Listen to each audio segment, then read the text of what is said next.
Buenas noches, ¿cómo están? Bienvenidos a una nueva edición de Plano Judicial en esta jornada lluviosa de viernes, pero con mucha actividad, mucha información por el Poder Judicial. Iniciamos el programa hablando acerca de esta condena que impuso un tribunal de sentencia a César Ramón Ortiz. Muchos no lo recordarán por su nombre, pero sí por su alias o por su apodo.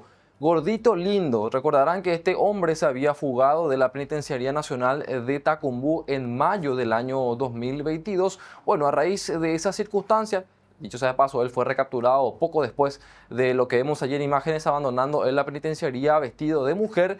Se dio esta condena para él y para un ex policía. Estamos hablando de Fabio Rolón, quien lo habría ayudado inclusive para lograr la fuga de la Penitenciaría Nacional de Tacumbú. La condena que se le impuso a César Ramón Ortiz es de 4 años de prisión por el hecho punible de asociación criminal, mientras que respecto a este ex agente policial, la pena fue de 5 años por asociación criminal y liberación de presos. Eso es lo que determinó el Tribunal de Sentencia presidido por el juez Juan Carlos Zárate Pastor, luego de lo que fue este extenso juicio oral y público que, hay que mencionarlo también, fue postergado en cuanto a su inicio en varias oportunidades y que finalmente ya pudo culminar antes de que se cierre este 2024. El Ministerio Público estuvo representado por el fiscal Cristian Ortiz y él mismo se mostró bastante satisfecho con la decisión del tribunal, que además de estas 2 condenas decidió absolver a una mujer que estaba procesada también en la causa, de quien finalmente no se pudo probar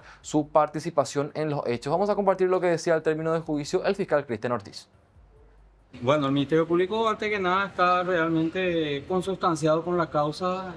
Vamos a analizar la sentencia cuando esté por escrito, pero hasta este momento sí llena la expectativa del Ministerio Público, así como vos dijiste. Se corroboró, o al menos el tribunal corroboró la promesa acusatoria, la existencia de hechos punibles, grado de participación, y conforme a eso también sentenció con respecto a penas privativas de libertad. Los hechos atribuidos para el condenado Rolón, que termina siendo sentenciado a 5 años, doctor. El tribunal dio por probado asociación criminal y liberación de presos. Claro, vamos a decir, la postura siempre del Ministerio Público, como te dije, fue la existencia de hechos punibles. El ciudadano César Ortiz, alias Gordito Lindo, estando dentro de la penitenciaría con otras personas, se asocian de una manera ilícita para consumar hechos punibles, en este caso la frustración establecida en el artículo 292 y 294 específicamente, es ayudado, apoyado para la consecución de este fin, y así como el 29 de mayo del 2022, ya en hora de la siesta, se consigue la fuga de esta persona vestida de mujer en la penitenciaría de Tacumbú. Afuera le esperaban 2 vehículos, en una de ellas uno de los segundos jefes o lugartenientes o gente que estaba organizando de afuera ya este acto, y por otra, en otro vehículo, otras 2 personas, una de ellas el señor Fabio, que fue acusado el día de la fecha, y la señora Lidia, que fue absuelta, y se corroboraron todos los hechos a partir de declaraciones testificales, informes y también cuestiones muy importantes a través también de la extracción de datos y el análisis de aparatos celulares que fueron incautados en ese momento. Fabio es agente policial, doctor. En ese momento tengo entendido que ya no era agente policial, pero lo fue en algún momento. Se encontró y se dio lectura a su carnet en aquel entonces como miembro de las fuerzas policiales. Y más allá de esta condena de 5 años que logró el Ministerio Público para un ex policía y de 4 años, por supuesto, para el principal acusado, que es el alias de Gordito Lindo, tenemos que resaltar también lo que mencionaba el presidente del Tribunal de Sentencia, el doctor Juan Carlos Zárate, porque el perito del Ministerio Público había manifestado durante el juicio oral que no se pudo acceder a todo el contenido de los aparatos que fueron incautados porque la Fiscalía no cuenta, puntualmente el Laboratorio Forense del Ministerio Público no cuenta con los software necesarios como para poder acceder justamente a ciertos bloqueos o ciertas circunstancias que se dan con aparatos electrónicos como los teléfonos celulares. En ese punto, o respecto a ese aspecto, el presidente del tribunal mencionó que esto genera una cierta preocupación, ya que no se pudo profundizar tampoco la investigación en esta causa puntualmente ante esa circunstancia o esa carencia material que tiene el Ministerio Público, y que esto en cierta manera incluso genera una impunidad. Pero vamos a compartir lo que mencionaba durante la explicación de la sentencia ya el presidente del tribunal. Manifiesta que la extracción de datos no se pueden realizar porque no se encuentran con los softwares forenses autorizados capaces de generar dicha seguridad.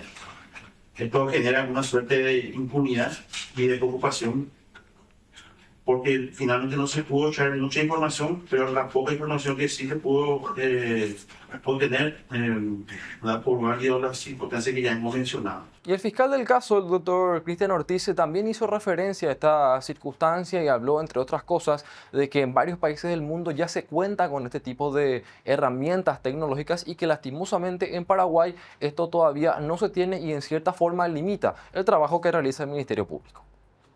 Esto fue ya, creo que un tema altamente ya puntualizado por el fiscal general del Estado. El Ministerio Público en este momento no tiene rubros, no se le está proporcionando estos elementos que son vitales para toda investigación.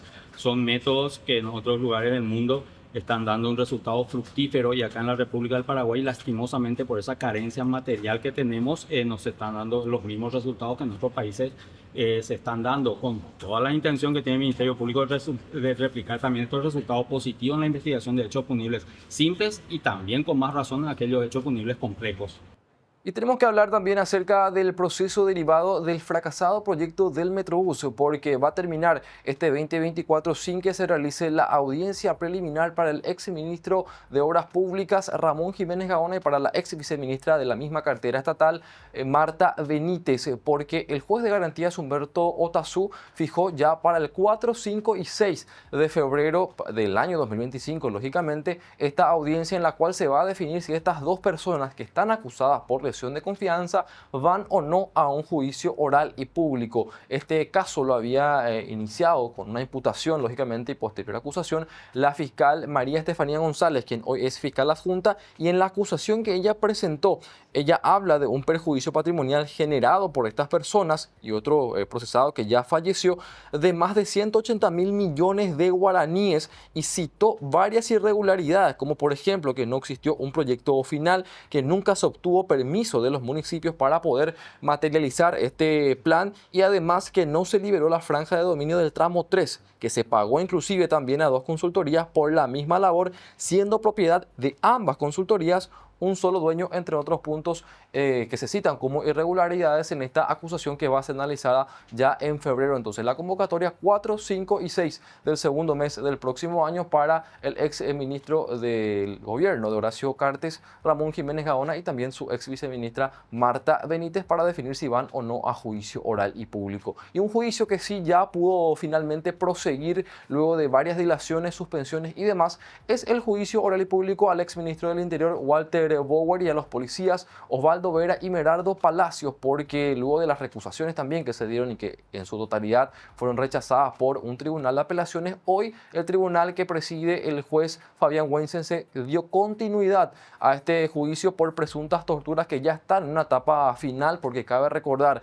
los tres acusados de haber torturado a dos agentes policiales en el año 2000, tanto en la Marina como en la comisaría 11, ya fueron hallados culpables. De hecho, resta simplemente producir ciertas pruebas y unas cuestiones que guardan relación con la última parte de este juicio para que luego el Ministerio Público haga la petición de cuál va a ser el marco penal que cree conveniente aplicar para estas personas y, por supuesto, también la decisión del Tribunal de Sentencia. Al respecto, sobre la continuación de este juicio oral y público, las declaraciones de la fiscal Sonia Sanguinés.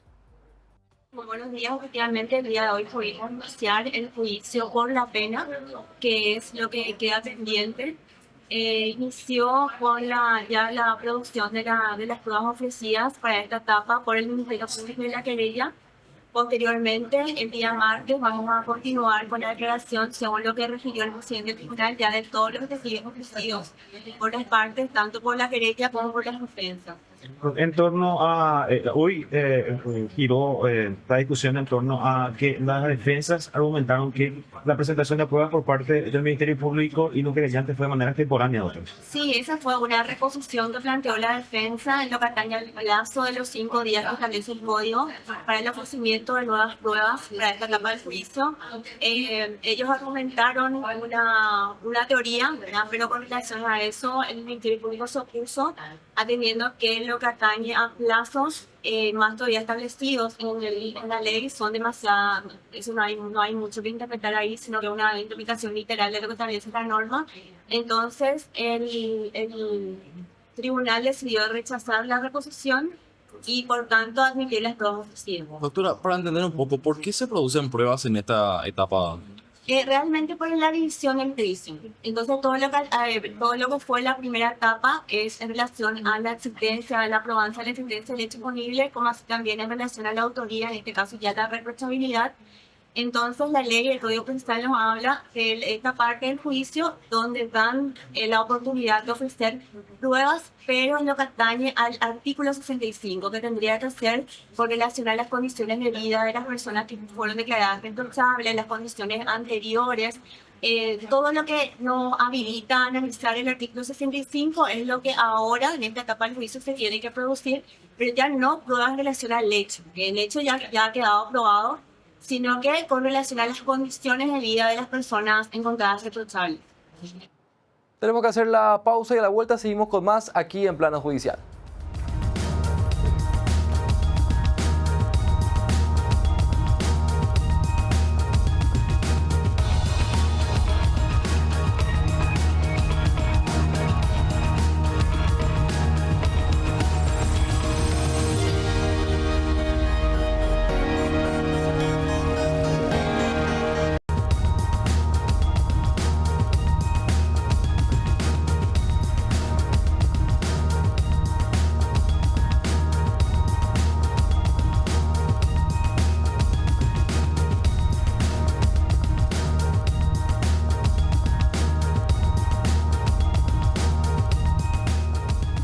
Seguimos con más aquí en Plano Judicial y tenemos que hablar acerca de una imputación que ha presentado el fiscal Irán Suárez, un pedido de prisión preventiva, inclusive contra una mujer que aparentemente habría acabado con la vida de su pareja. Esto ocurrió en un local de tratamiento de desechos ubicado en la zona de Remancito. El local se llama El Farol y estas dos personas se desempeñaban como cuidadores, podemos decir básicamente, de este local, y finalmente en una ronda de tragos, luego una discusión también aparentemente, esta mujer termina acabando con la vida de su pareja. Julia Peralta es la mujer quien ya ha sido imputada por parte del fiscal, y para tener más detalles ya estamos en comunicación también con el doctor Irán Suárez, quien ha presentado esta imputación y pedido de prisión preventiva. Buenas noches, doctor, ¿cómo estás? Muy buenas noches, Lucas, para usted y su audiencia. Efectivamente es así como usted ha comentado.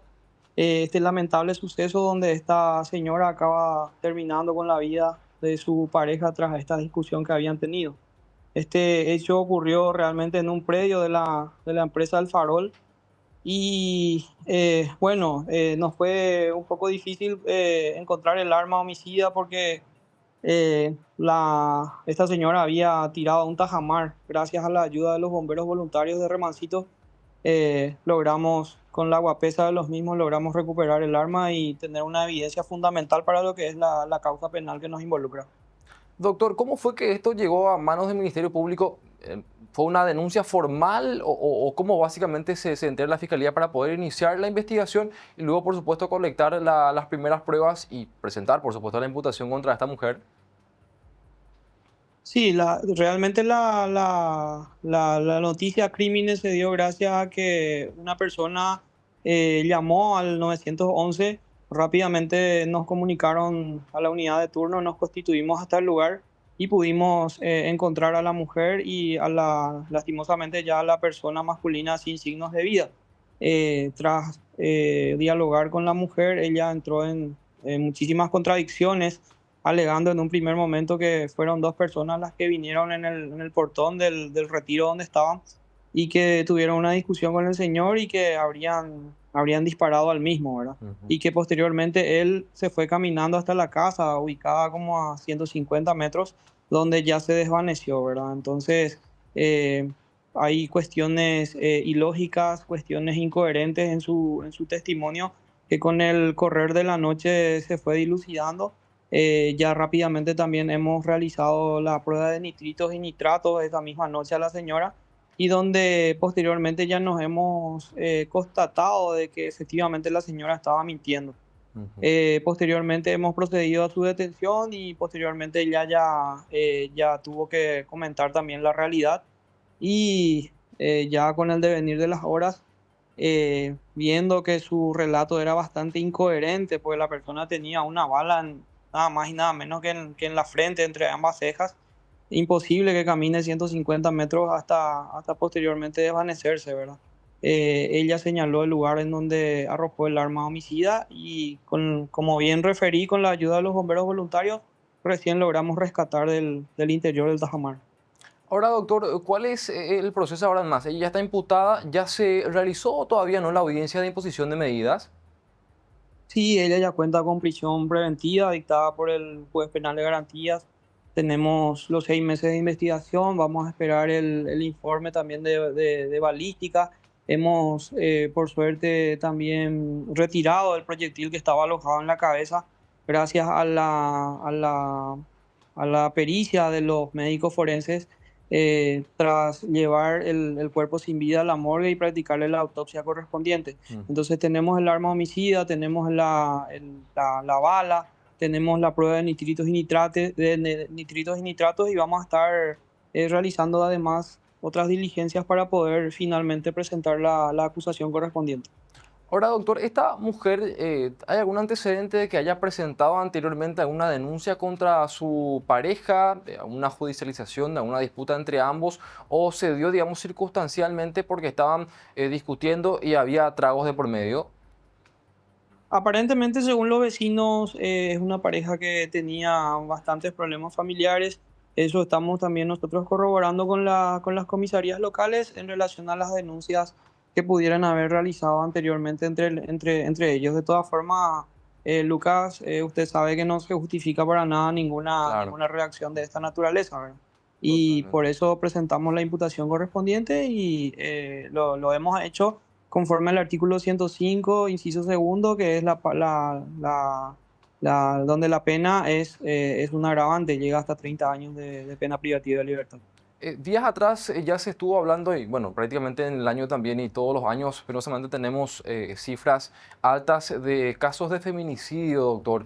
En este caso hablamos de una mujer que mantenía una relación sentimental con la víctima.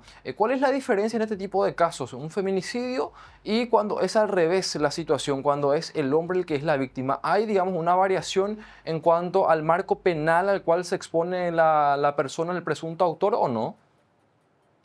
Y no, porque también en el homicidio nosotros tenemos justamente de que la persona que causa la muerte de su cónyuge o conviviente, también tenemos como agravante en este caso la pena de 30 años, ¿verdad? Entonces, también tenemos esa pena alta en relación a cuando la mujer ocasiona la muerte de su cónyuge. Ujú. Ahora, doctor, en atención a todos estos elementos que ya pudieron colectar, como mencionaste ya las contradicciones en las cuales entró la mujer, inclusive también, ¿se podría, digamos, pedir eventualmente alguna, digamos, un recorte de plazo de investigación y para poder presentar un requerimiento final antes, digamos, de los 6 meses? ¿O la Fiscalía podemos decir, tomará su tiempo para poder ver todas las aristas posibles de lo que ocurrió en este caso? Totalmente, Lucas, totalmente. No, el plazo de 6 meses es un plazo máximo de duración del procedimiento. No necesariamente nosotros vamos a llegar a eso. Prácticamente con la prueba de nitritos y nitratos que vamos a estar recibiendo con los resultados positivos, más otras diligencias que vamos a estar realizando, si a unos pocos meses logramos colectar todo, nosotros podemos hacer uso perfectamente de una abreviación de plazo y presentar la acusación correspondiente rápidamente ante el juez penal de garantías. Perfecto. Doctor, te agradecemos mucho por los datos y vamos a estar siguiendo también de cerca este proceso. Muy amable por el tiempo.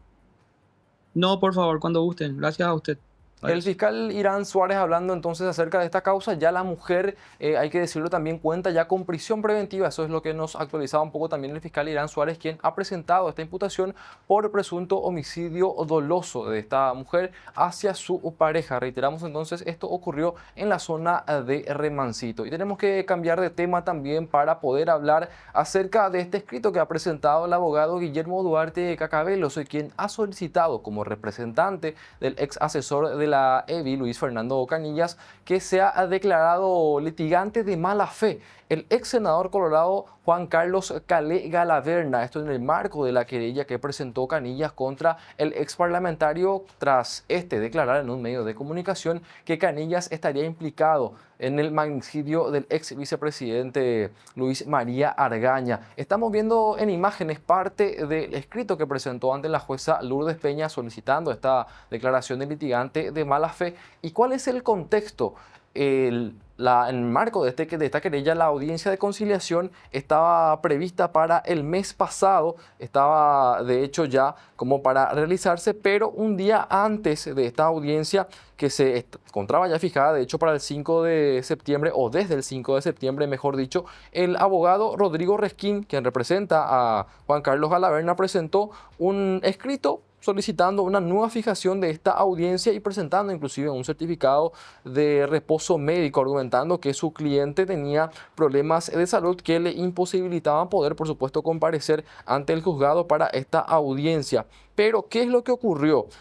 El mismo día en el que se debía realizar esta audiencia, según consta al menos en esta nota que presentó el abogado Guillermo Duarte, se puede apreciar en diversos posteos que se realizan en las redes sociales e inclusive en algunos medios de comunicación la participación de Galaverna en actos políticos. Es decir, él, argumentando una cuestión de salud, no se presentó o pidió la suspensión de esta audiencia de conciliación, pero en el mismo día estaba participando de actos de política partidaria. Es en esa circunstancia o en ese sentido que el abogado Guillermo Duarte pide entonces la declaración de litigante de mala fe para el ex parlamentario. Y por otro lado también tenemos que hablar del caso Pavo Real, porque ya ha sido destrabado, podemos decir, inclusive ya se podrá fijar una nueva fecha para la audiencia preliminar, porque la Cámara de Apelaciones ha declarado inadmisible, no admitió un recurso de apelación general que presentó el abogado Isabel, o la abogada mejor dicho, Isabel Sanabria, en representación del abogado Daniel Montenegro Meneses. Él es uno de los acusados en el marco de este proceso iniciado contra presuntos testaferros y socios de Jarvis Jiménez Pavao, quienes habrían conformado todo un esquema de lavado de activos que funcionaba aquí en Paraguay y era liderado desde el Brasil por el propio Jarvis. La Cámara de Apelación con esto lo que hace es dar vía libre al juez Osmar Legal para poder justamente fijar esta audiencia preliminar, porque este recurso se había presentado contra la última convocatoria a audiencia que había hecho el magistrado para definir, por supuesto, si esta causa se eleva o no a juicio oral y público. Hay que recordar también, por supuesto, que hay otros procesados, son más o menos 24 los acusados que para quienes se han solicitado, mejor dicho, juicio oral y público por parte de la Fiscalía. Varios hechos punibles se atribuye a estas personas, pero principalmente el de asociación criminal y también el de lavado de activos producto del narcotráfico. Y por supuesto una solicitud de un multimillonario comiso que podemos decir supera inclusive los 100 millones de dólares. Por supuesto esto dividido en bienes. Ahora bien, yendo a este escrito de la Cámara de Apelación, lo que se argumenta puntualmente es que el abogado ha recurrido de una manera incorrecta esta providencia del juez que ha fijado la fecha para la audiencia preliminar. Él debía hacerlo a través de un recurso de reposición, sin embargo lo hizo a través de una apelación general, una vía no idónea para poder objetar este tipo de disposiciones jurisdiccionales. Es lo que dice entonces la Cámara de Apelación, y con esto ya el juez Osmar Legal va a poder fijar una nueva fecha para esta audiencia preliminar. Se va a definir, reiteramos, por supuesto, si los acusados van o no a juicio oral y público. No está de más recordar que Daniel Montenegro Meneses es ex esposo de la fiscal Katia Uemura y que también está procesado en el marco de esta causa. Y con esta información vamos cerrando esta edición de Plano Judicial, agradeciendo por supuesto por la preferencia, deseándoles un buen resto de jornada y un excelente fin de semana. Será hasta el lunes.